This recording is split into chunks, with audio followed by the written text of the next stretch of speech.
ॐ भद्रं कर्णेभिः शृणुयाम देवा भद्रं पश्येम यक्षभिः यजत्राः स्थिरैरङ्गैस्तुष्टवागुंसस्तनूभिर्वशेम देवहितं यदायुः।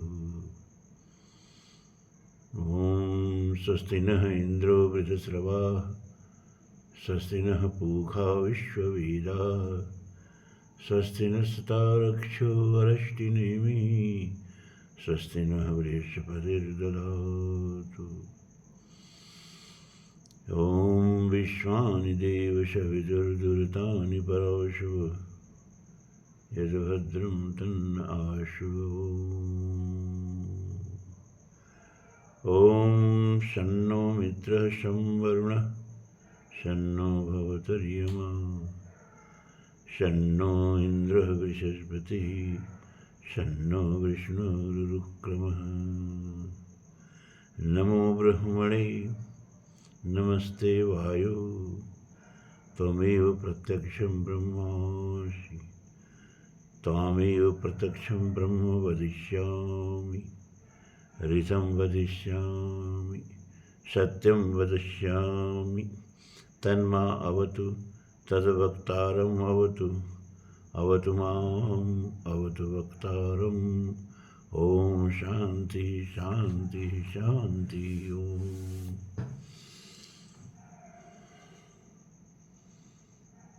धर्म प्राण सत्संग प्रेमी सज्जन, तैत्तिरीय उपनिषद कृष्ण यजुर्वेदीय उपनिषद है और एक मंत्र इसका बच गया है चतुर्थ अनुवाक में, फिर पंचम अनुवाक शुरू होगा। मंत्र है यथा आपः प्रवतायन्ति यथा मासा अहर्जरम् एवं मां ब्रह्मचारिणो धातरायन्तु सर्वतः स्वाहा प्रतिवेशो असि प्रमा भाहि प्रमा पद्यस्व। यथा आपः प्रवतायन्ति यथा मासा अहर्जरम्, जिस प्रकार नदियाँ बह करके सागर की तरफ जाती हैं,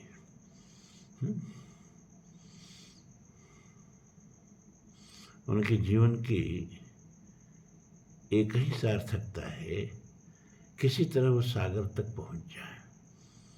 जो नदी सागर तक पहुंच जाती है वही सफल होती है, वही जीवंत होती है, वही सदा नीरा होती है। तो जिस प्रकार आपह का मतलब यहाँ आपह माने जल होता है, यहाँ नदियों से, कि जिस प्रकार नदियाँ कहाँ जाती हैं, नीचे के स्थान की तरफ बह के जाती हैं, सागर तक पहुँच जाती हैं। यथा मासा अहर्जरम्, और जिस प्रकार मास जहाँ दिन जाकर के जरे माने बूढ़े हो जाते हैं, जिसमें दिन जाकर के समाप्त हो जाते हैं, जो दिनों को अपने अंदर पचा लेता है, उसको अहर्जरम कहते हैं। तो कौन अहर्जरम है भैया? का संवत्सर। ये सारे दिन जो हैं वो संवत्सर में ही तो जाकर के खप जाते हैं। 360 दिन का हम लोग का एक संवत्सर होता है, अंग्रेजों का 365 दिन का एक वर्ष होता है, हमारा 360 दिन का ही एक वर्ष हो जाता है। तो जिस प्रकार महीने संवत्सर में जाकर के अपने आप को विलीन कर देते हैं, एवं माम ब्रह्मचारिणो धातरायन्तु सर्वतः स्वाहा, उसी प्रकार मेरे पास, मेरे यहाँ सब ओर से ब्रह्मचारी लोग आए, स्वाहा इस उद्देश्य से आहुति ऋषि देता है। किस आहुति उद्देश्य से आहुति देता है कि अधिक से अधिक ब्रह्मचारी मेरे पास उसी तरह से आए जिस तरह से नदियाँ बह करके सागर के पास स्वाभाविक रूप से जाती हैं। मानस में तुलसी ने लिखा न कि सरिता जल सागर मह जाही यद्यप ताहि कामना नाहि। सागर बुलाता नहीं है नदियों को, नदियाँ स्वाभाविक रूप से बह के सागर में जाती हैं। यद्यप ताहि कामना नाहि तिम सुख संपत्ति सदन सुहाए अधर्मशील पह जाहि सुभाए। उसी प्रकार संपत्ति, सुख, शांति ये धर्माचरण करने वाले के पास स्वाभाविक रूप से बिना बुलाए आते हैं। इसीलिए तो अगर सुख चाहिए जीवन में, शांति चाहिए जीवन में, सद्गति चाहिए जीवन में और जीवन के पार भी, तो हमें धर्माचरण करना चाहिए। कभी कभी अधर्माचरण करने से प्रत्यक्ष लाभ ज़्यादा दिखता है, लेकिन उसकी परिणति बहुत बुरी होती है। अब देखिए क्या प्रभु का न्याय है। ये जो हाई कोर्ट के जज होते हैं, ये जो सुप्रीम कोर्ट के जज होते हैं, ये ऐसा नहीं है कि जब अदालत में बैठते हैं तभी जज होते हैं। 24 आवर्स जज होते हैं। एक बार एक हाई कोर्ट का जज रेलवे के स्टेशन मास्टर से नाराज हो गया, तो रेलवे के स्टेशन पर ही अपने अदालत लगा के उसको सजा दे दी। इतना अधिकार इनके अंदर होता है। अब तो न्यायालय का लाइव टेलीकास्ट होने लगा है ना। तो मैं देख रहा था एक जज का, एक डीएम बेचारा टी शर्ट पहन करके चला गया था किसी पेशी में। उसको इतना डांट पड़ी, उस जज ने इतना डांटा एक डीएम को।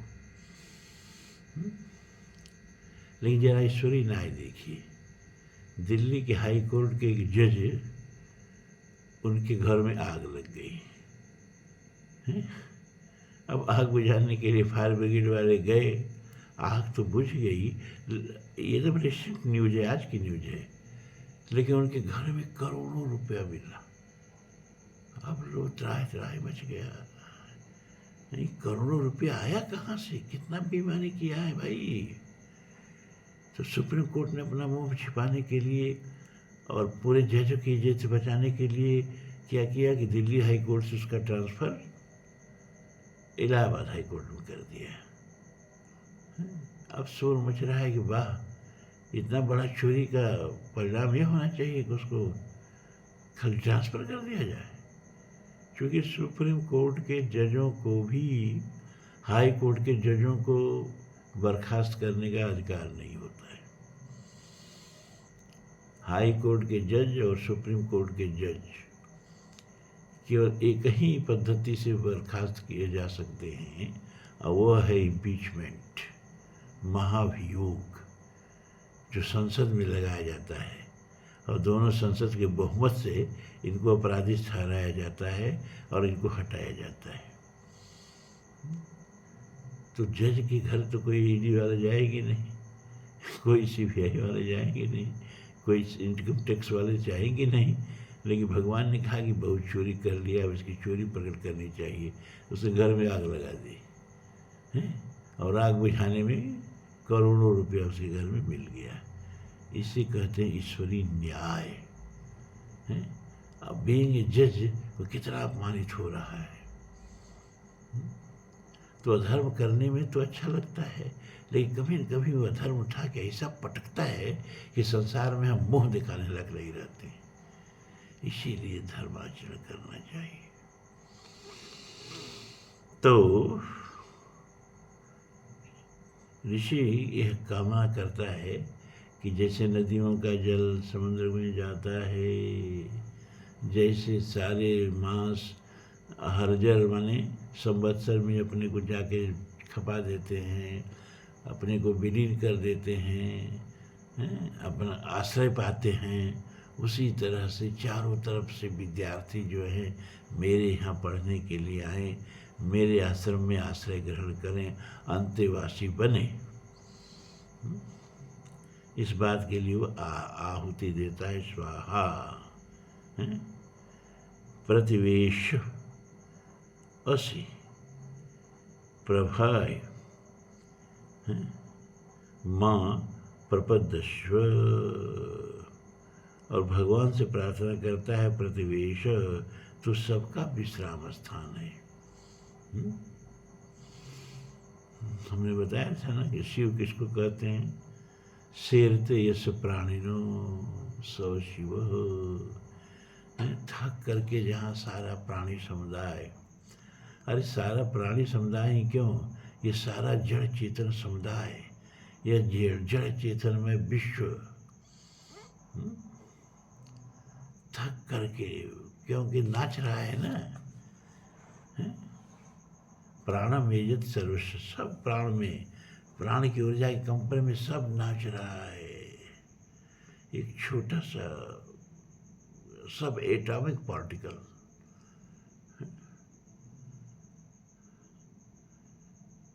और विराट से विराट ब्रह्मांड का चाहे आकाश गंगा हो, सब नाच रहे हैं, सब धावमान है, सब घूर्णन कर रहे हैं, कुछ भी स्थिर नहीं है। आप देखते हैं चारों तरफ दीवार स्थिर है ना, तो गलत देखते हैं। अरे एक भयानक कंपन मचा हुआ है इस दीवार के भीतर, बस हमारी आंखें देख नहीं पाती हैं।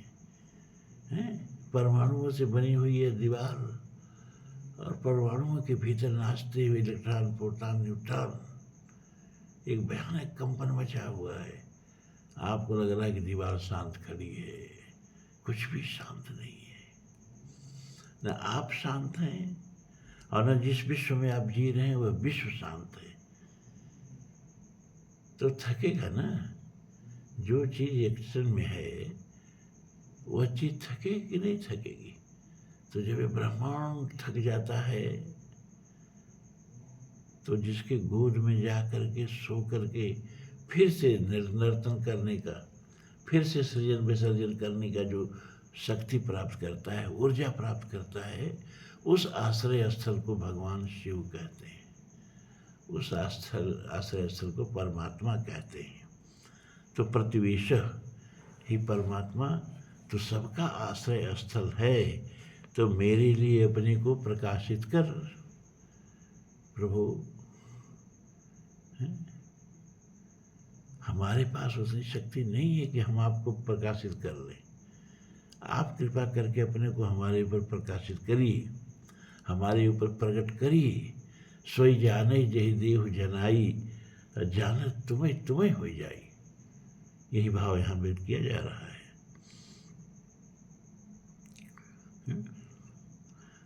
और मुझे माम माने मुझे प्रापद्यस्व, प्राप्त हो जा, मुझे प्राप्त हो जा।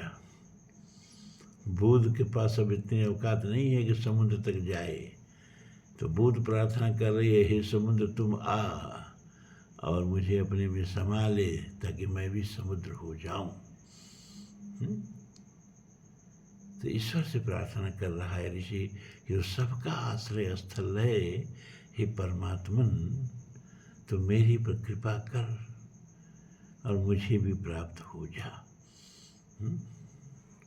ये जो शुक्ल यजुर्वेद का अंतिमोह मंत्र याद करिए, हिरण्यमयीन पात्रेण सत्यस्योपेतं मुखं ततो पूषन्नपावृणो सत्य धर्माय दृष्टे। हिरण्यमयीन पात्रेण सत्यस्योपेतं मुखं, उस सत्य का मुख जो है ढका हुआ है किससे? हिरण्यमय पात्र से, स्वर्णाभरण से सत्य को आच्छादित कर लिया गया है। स्वर्णाभरणी माया से, मनमोहनी माया से सत्य ने अपने को छिपा लिया है। माया के दो गुण होते हैं ना, क्या? अरे जो है उसको छिपा लेना, इसको आवरण कहते हैं, और जो नहीं है उसको दिखाना, इसको विक्षेप कहते हैं। तो माया के ही दो गुण होते हैं, क्या? आवरण और विक्षेप। सत्य को ढक लेना और असत्य को प्रकट करना, और असत्य को प्रकट करके सबको मोह लेना।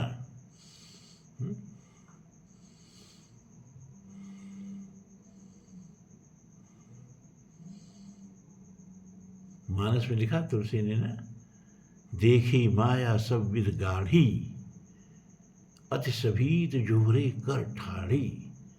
देखा जीव न जावे जाई, देखी भगत जो छोरे ताई।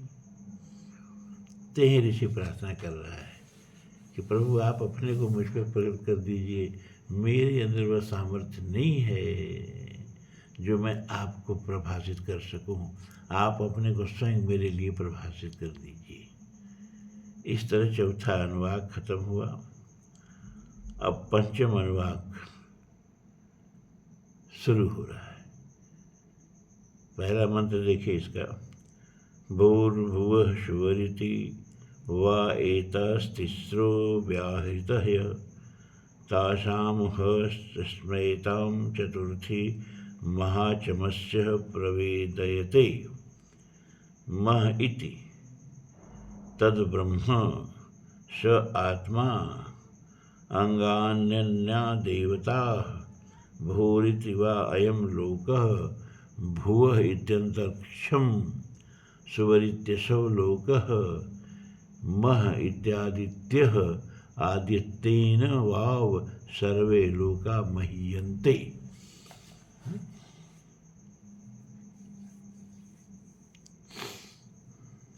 भू भुव स्व, ये तीन व्याहृतियों से तो आप परिचित होंगे। व्याहृति का मतलब क्या होता है? जिनको हम शब्दों से व्यक्त कर सकें, व्याकृत समझ लीजिए। और अव्याकृत किसे कहते हैं? जो शब्दों का विषय न हो। तो व्याहृतियाँ जो हैं, ये तीन महाव्याहृतियाँ कही जाती हैं जिनको हम शब्दों में प्रकट करते हैं। कौन कौन? भू भुवः और स्व। तो कह रहा है भू भुवः स्व।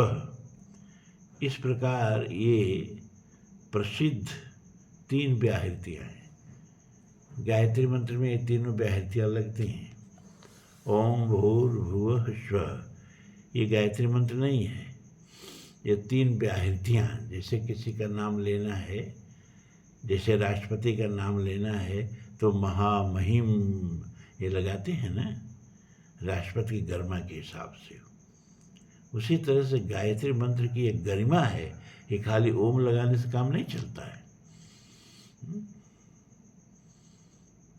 खाली ओम लगाने से काम नहीं चलता है। तो यहाँ उसकी गायत्री मंत्र की गरिमा को बनाए रखने के लिए हम उसके पहले ये व्याहृति लगाते हैं, ओम भी लगाते हैं और ये तीनों व्याहृतियाँ भी लगाते हैं। ओम भूर्भुवः स्वः।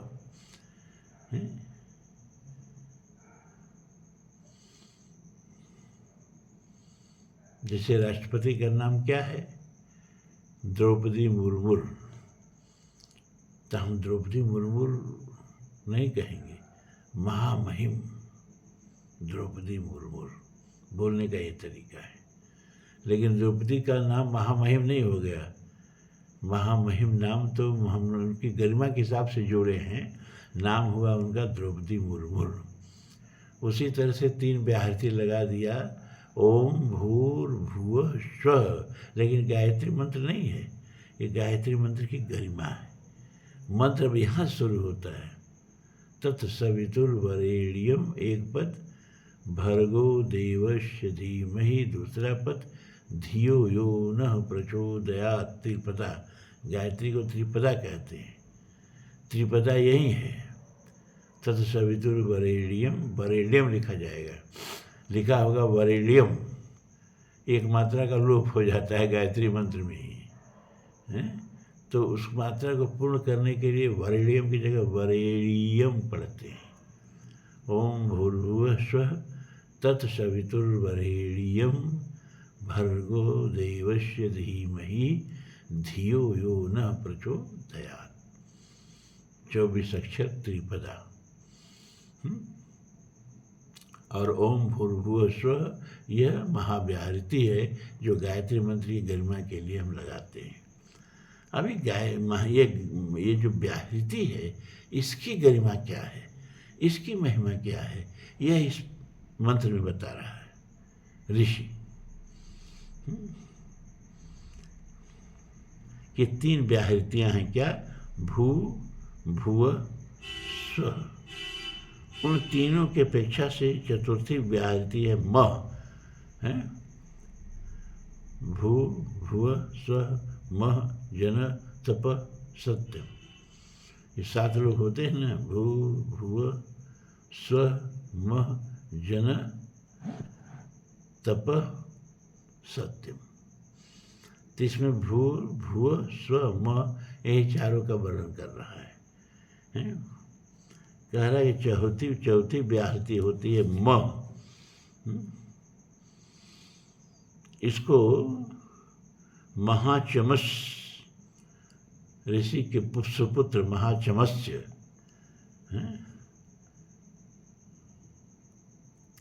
जी ने सबसे पहले जाना था मह को। तब यह चौथी व्याहृति ही ब्रह्म है। चौथी व्याहृति को क्या कहते हैं कि यह चौथी व्याहृति ही ब्रह्म है। वह आत्मा, ऊपर कही हुई व्याहृतियों का आत्मा है। भू भुव स्व का आत्मा है। अन्य देवता अंगानि उसके अंग है। भू माने पृथ्वी लोक, भुव अंतरिक्ष लोक और स्व स्वर्ग लोक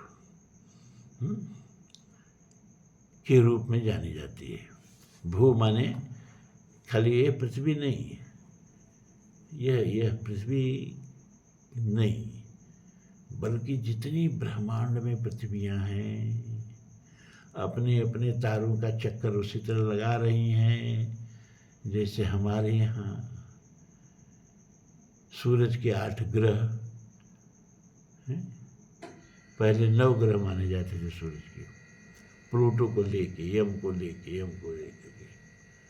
अंग्रेजी में उसको प्लूटो कहते हैं।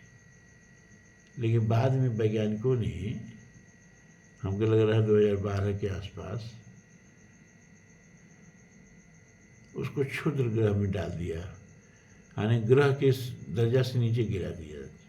क्षुद्र ग्रह बहुत होते हैं सूरज के, उसमें प्लूटो को भी क्षुद्र ग्रह में डाल दिया। तो अब सूरज के विज्ञान के हिसाब से 9 ग्रह कहेंगे तो आप गलत कहेंगे हैं? सूरज के 8 ग्रह हैं। वो 8 ग्रह कौन है?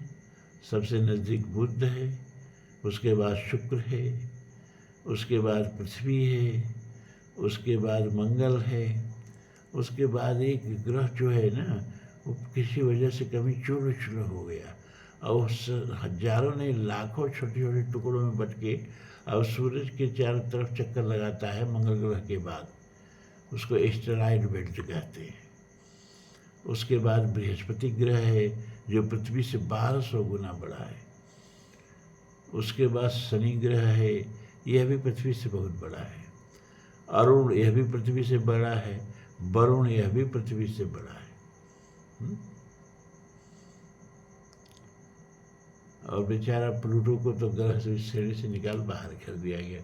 अब क्षुद्र ग्रहों का नंबर आता है ना, और क्षुद्र ग्रहों को जो नंबर आता है उसको कूपर बेल्ट कहते हैं। और उसमें कुछ तारे भी पाए जाते हैं। इसके बाद सूरज का और आगे क्षेत्र चलता है 8 क्लाउड। इस तरह इस अनंत ब्रह्मांड में जो सूरज की अपनी जमीन है वह सूरज से शुरू होकर के 8 क्लाउड तक जाती है। और बहुत छोटा सा बेचारा जमींदार है इस ब्रह्मांड में। कितनी बार हमने बताया है कि अगर अपनी आकाशगंगा को नक्शे में दिखाना हो, जैसे धरती, जैसे ये दीवार पर दुनिया का नक्शा टांग देते हैं, और उसमें दिखा देते हैं उत्तरी अमेरिका है, ये दक्षिणी अमेरिका है, ये एशिया है, ये अफ्रीका है, ये यूरोप है, ये ऑस्ट्रेलिया है, ये अंटार्कटिका है, आर्कटिका है। दिखाते कि नहीं दिखाते? इस तरह से अगर अपनी आकाश गंगा को दीवार पर दिखाना हो नक्शा बना के, और उस नक्शे की लंबाई हो 1,00,000 किलोमीटर, 1,00,000 किलोमीटर में अपनी आकाश गंगा को दिखाना हो, तो उसमें सूरज का जो अपना खेत है, अपना क्षेत्र है, अपना जो कब्जा है इस ब्रह्मांड में, वह मात्र 19 सेंटीमीटर में आ जाएगा। 19 सेंटीमीटर में सूरज से लेकर के और ये 8 ग्रहों को लेके, कूपर बेल्ट को लेके, 8 क्लाउड तक सब 19 सेंटीमीटर में आ जाएगा। और उसमें अगर पृथ्वी को सुई के नोक के बराबर भी इस पार्ट दिखाएंगे ना, तो पृथ्वी से कई हजार गुना ज़्यादा बड़ा हो जाएगा उस पार्ट। ये हमारी औकात है इस ब्रह्मांड में, है? तो जब यहाँ पृथ्वी कहा जा रहा है, तो केवल अपनी पृथ्वी नहीं, ये जितनी आकाश गंगाएं हैं, ट्रिलियंस, खरबों खरब आकाश गंगाएं, और एक एक आकाश गंगा में खरबों खरब सूरज हैं, और एक एक आकाश गंगा में खरबों खरबों पृथ्वियाँ जो अपने सूरज का परिभ्रमण कर रही हैं, वो सारी पृथ्वियाँ इस भ्रू में आ जाती हैं।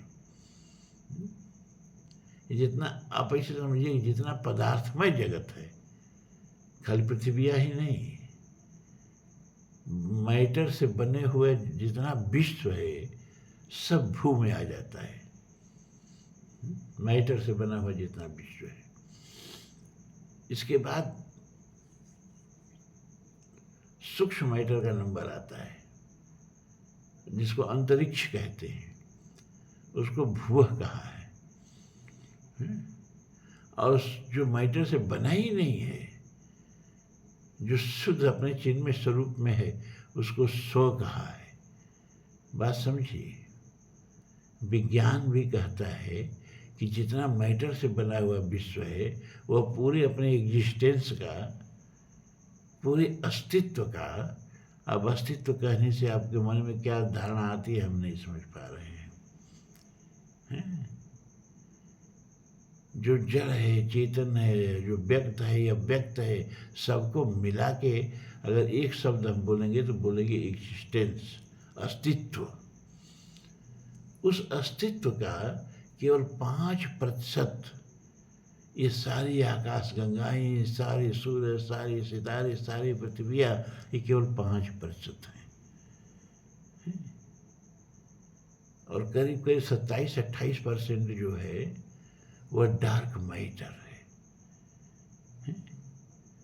डार्क मैटर वो जिसको विज्ञान उसकी उपस्थिति को महसूस तो कर रहा है, लेकिन उसको अव्यक्त नहीं कर सकता, उसको पकड़ नहीं सकता किसी भी इंस्ट्रूमेंट से, किसी भी साधन से। अपने विज्ञान जिसको महसूस तो कर रहा है, उसको पकड़ नहीं सकता, उसको डार्क मैटर कहते हैं। और वह करीब करीब 28% है। कैसे महसूस कर रहा है? अब पकड़ नहीं सकता तो महसूस कैसे कर रहा है? अब महसूस ऐसे कर रहा है कि सारी आकाश गंगाएं कुम्हार के चाक की तरह नाच रही हैं, अपने समूचे सितारों को लेके, अपने समूचे ब्रह्मांडीय धूल को लेके, और अपने समूचे पृथ्वियों को लेकर के बड़ी तेजी से घूम रही है।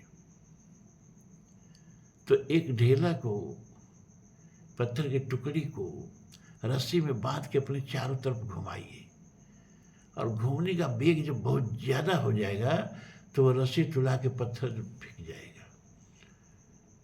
तो इतना ज़्यादा वेग है घूर्णन का, 8,00,000 किलोमीटर प्रति घंटा के रफ्तार से। तो सूरज ही पृथ्वी के चारों ओर, आकाश गंगा केंद्र के चारों ओर घूम रहा है। 1,08,000 किलोमीटर प्रति घंटा के रफ्तार से पृथ्वी सूरज के चारों तरफ घूम रही है।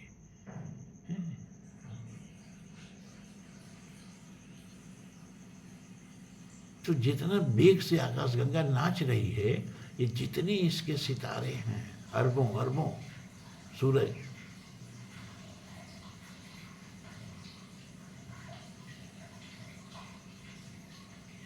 सब फेंका जानी चाहिए। इसकी गुरुत्वाकर्षण के हाथ को झटक करके फेंका जाना चाहिए अंतरिक्ष में, लेकिन नहीं फेंकाते हैं। क्यों?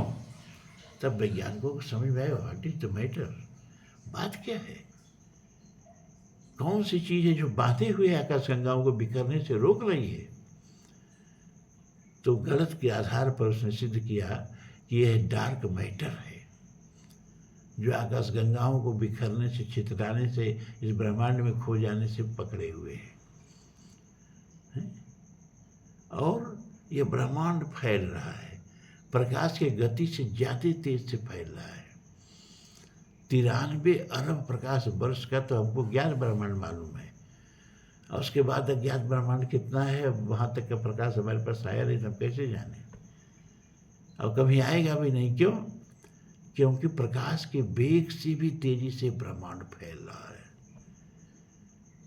तो विज्ञान की धारणा के अनुसार से अगर एक महाविस्फोट से यह ब्रह्मांड बना, ब्रह्मांड फैल रहा है, और विज्ञान के हिसाब से 13 अरब 80 करोड़ वर्ष पहले वो महाविस्फोट हुआ था, तो जो फैलने की गति है वो अब कम होनी चाहिए ना।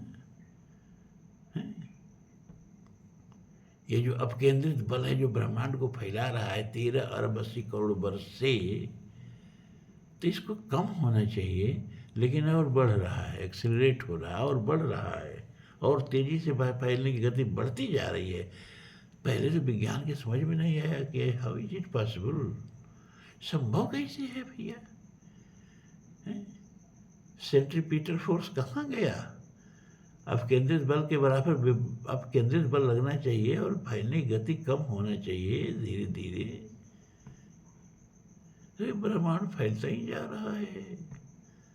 तो फिर गणित का सहारा लेकर के वैज्ञानिकों ने सिद्ध किया कि ये डार्क मैटर, डार्क माने काला मत समझिएगा, यहाँ डार्क का मतलब ही कि जो हमारे पकड़ से बाहर है,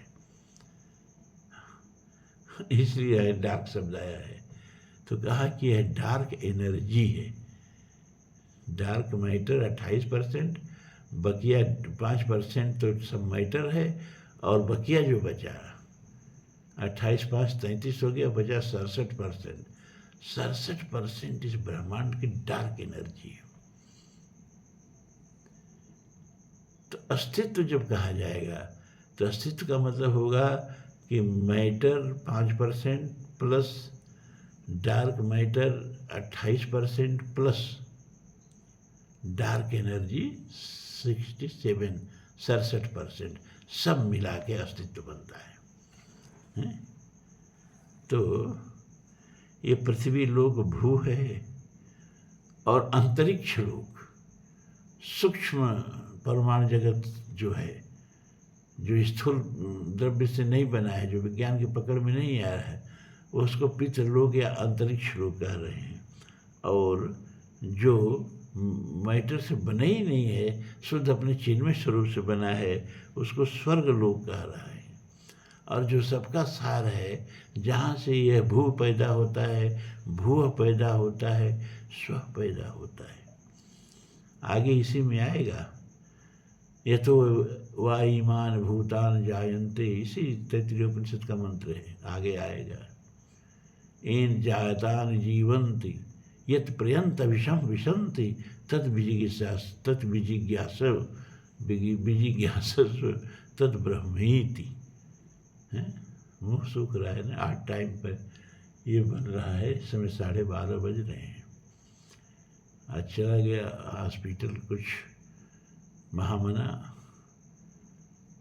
इंजेक्शन वगैरह लगवाना था, वहाँ जाने पर इतनी थकावट हो जाती है, शाम को हिम्मत नहीं पड़ी बनाने का, सोने गया तो नींद नहीं। आप लोगों को दिए बिना नींद आती नहीं, लेकिन आज टाइम है तो थोड़ा बोलने में वो परेशानी हो रही है।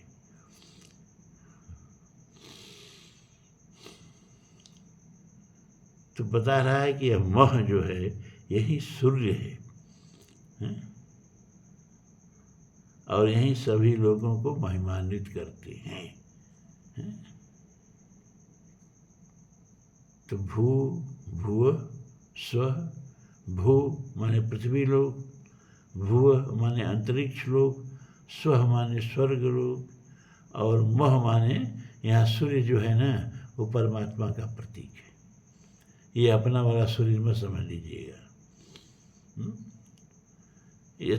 यस्य भाषा सर्वमिदं विभाति, जिसके प्रकाश से सब कुछ प्रकाशित होता है, जिसके प्रकाशित होने पर सब प्रकाशित होता है, वह जो है उसको यहाँ सूर्य सबसे संबोधित किया जा रहा है, मतलब परमात्मा सबसे संबोधित किया जा रहा है। तो अब आज इतना ही। ओम पूर्णमदः पूर्णमिदं पूर्णात् पूर्णमुदच्यते पूर्णस्य पूर्णमादाय पूर्णमेवावशिष्यते। सर्वे भवन्तु सुखिनः, सर्वे सन्तु निरामयाः, सर्वे भद्राणि पश्यन्तु, मा कश्चित् दुःखभाग् भवेत्। असतो मा सद्गमय, तमसो मा ज्योतिर्गमय, मृत्योर्मा अमृतं गमय। ओम शांति शांति शांति। ओम।